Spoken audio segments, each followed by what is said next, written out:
Quelques mois par an, les mouettes tridactyles prennent possession du cap Blanc-Nez.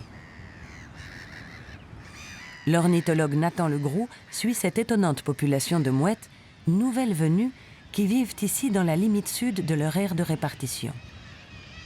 Des mouettes pélagiques qui ne s'approchent des côtes que pour se reproduire. Alors la mouette tridactyle, c'est pas n'importe quelle mouette. Déjà, c'est un oiseau marin.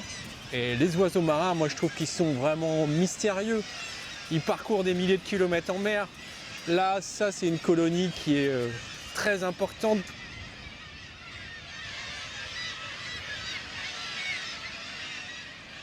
Cette colonie du cap Blanc-Nez croît de 10% par an, accueillant des oiseaux qui sont en échec ailleurs.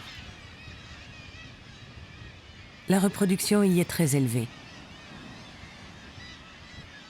Le détroit est un refuge. Toutes les conditions sont réunies pour que les mouettes tridactyles prospèrent.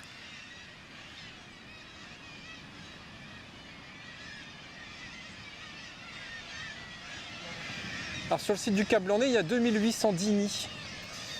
C'est extrêmement important, la plus grande population nationale. Et là, on va estimer le nombre de poussins. Elle niche en fait sur des petites corniches. Dès que vous avez un peu de place, elle fabrique son nid avec pas mal d'algues et ça lui permet en tout cas de nicher sur cette falaise. Voilà, donc ce qui est intéressant, c'est qu'elle a beaucoup de place pour nicher. Elle a des algues qui lui permettent de faire son nid. Elle a aussi des petits, comme il y a là-bas par exemple, des petites zones d'eau douce où elle se nettoie. Et aussi, elle a énormément de nourriture, puisqu'elle elle arrive en tout cas à élever beaucoup de poussins. Voilà. Donc, ce qui vous montre en tout cas qu'il y a encore beaucoup de poissons dans le détroit du Pas-de-Calais.